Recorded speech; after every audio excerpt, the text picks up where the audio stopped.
रंग्या शिंदेची बोरगावात गँग होती. त्या गँगच्या जीवावर रंग्या लय मातलं होतं.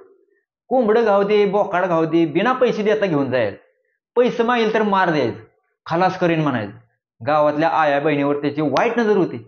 त्याला बघितला तरी माझं रगात तापत होतं. असला नराधम जिवंत ठेवून चालायचा नाही असं वाटायचं.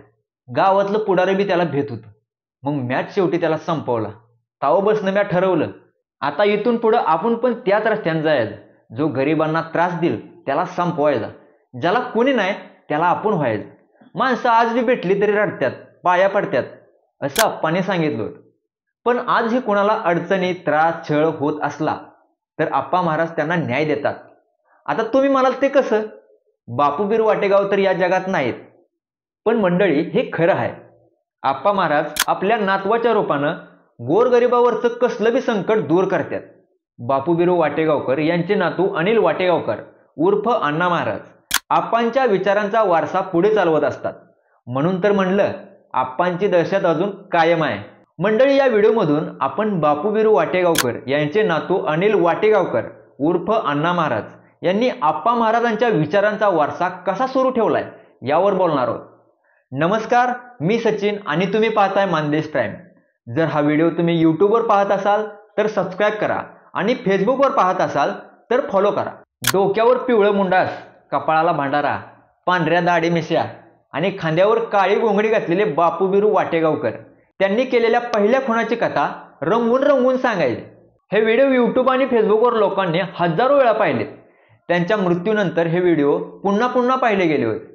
कुणी त्यांना प्रेमाने बापू म्हणून हाक मारायचे, कुणी ढाण्यावाग म्हणायचं, तर कुणी रॉबिन हुड, तर कुणी आप्पा महाराज म्हणायचं. सुमारे 100 वर्षाचं आयुष्य जगलेल्या या सांगलीतल्या अट्टल गुन्हेगाराच्या लोक चक्क पाया पडायचे. तरुण त्यांच्यासोबत सेल्फी घ्यायचे. गावोगावी त्यांना प्रवचनासाठी बोलवायचे. बापूबिरू वाटेगावकरांची कथा जितकी रंजक आहे तितकीच थक्क करणारी आहे. मंडळी, बापूबिरू वाटेगावकर उर्फ आप्पा महाराज यांची गोरगरिबांना न्याय देण्याची पद्धत तुम्हाला माहितीच आहे. आप्पा म्हणायचे, एखाद्या लेकीला सासरचा छळ असायचा. लग्नात हुंडा मानपान केला नाही म्हणून पोरीला नवरा, सासू, सासरा लय ताप द्यायचे, मारहाण करायचे, उपाशी ठेवायचे. मग पोरीच्या बापाला कुणीतरी सांगायचं, बापूला भेट. मग तो यायचा, रडत सांगायचा, आम्ही पोरीच्या सासरला रात्री जाऊन भेटायचो, माझं नाव त्यांच्यापर्यंत पोचलेलं असायचं. मी सांगायचो, पोरीला छळू नका नाहीतर गाठ माझ्याशी आहे. त्यानंतर त्या पोरीचा छळ बंद व्हायचा, तिचं नांदणं लागायचं. अशा कितीतरी पोरींचा छळ आमच्यामुळे बंद झाला. पोरींचा छळ झाल्यावर माणसं पोलीस खात्याकडे न जाता आमच्याकडे यायची. एका गावात धाकट्या भावाला थोरला भाव आणि वडील जमीन वाटप करून देत नव्हते. त्यानं वाटून मागितलं की अंगावर धावून यायचे. मग तो भाऊ मला येऊन भेटला आणि रडायला लागला. मी त्याच्यासोबत गेलो आणि त्याच्या भावाला आणि बापाला दारात जाऊन सांगितलं, मला ओळखला असशील, आता फक्त तोंडी सांगाय आलोय, पुन्हा आमचा हेलपाटा करू नकोस. आम्ही तिथून हललो आणि त्याच दिवशी बापाने त्या पोराला जमीन वाटून दिली. असे किस्से आप्पा सांगायचे. बापूबिरू वाटेगावकर यांच्या पश्चात त्यांच्या कुटुंबात त्यांचा मुलगा शिवाजी वाटेगावकर व त्यांची 2 मुले म्हणजेच आप्पांचे नातू अनिल वाटेगावकर व अनिकेत वाटेगावकर हे आहेत. अनिल वाटेगावकर उर्फ अण्णा महाराज हे सामाजिक कामे करत असतात, तर अनिकेत वाटेगावकर हे इंजिनियर आहेत. तसेच त्यांचे वडील शिवाजी वाटेगावकर हे शेती करतात. अनिल वाटेगावकर उर्फ अण्णा महाराज हे आप्पांच्या पावलावर पाऊल ठेवून गोरगरिबांना न्याय देतात. त्यांचा शब्द आप्पांच्या शब्दाप्रमाणेच पाळला जातो. आजपर्यंत त्यांनी अनेक तरुण युवकांचं संघटन करून सामाजिक कामे केलीत. अनेक ठिकाणी रक्तदान शिबिर घेतलीत.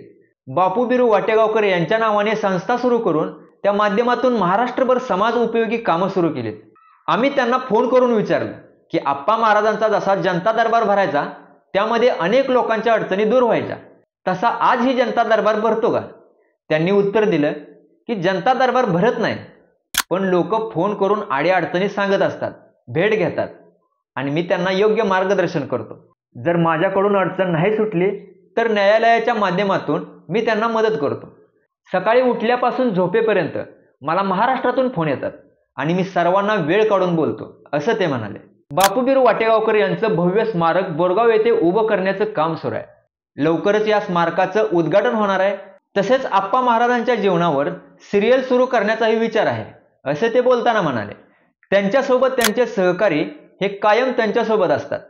बापूबिरू वाटेगावकर हे कायद्याच्या दृष्टीने गुन्हेगार जरी ठरले असले तरी लोकांच्या दृष्टीने ते साक्षात देवच होते.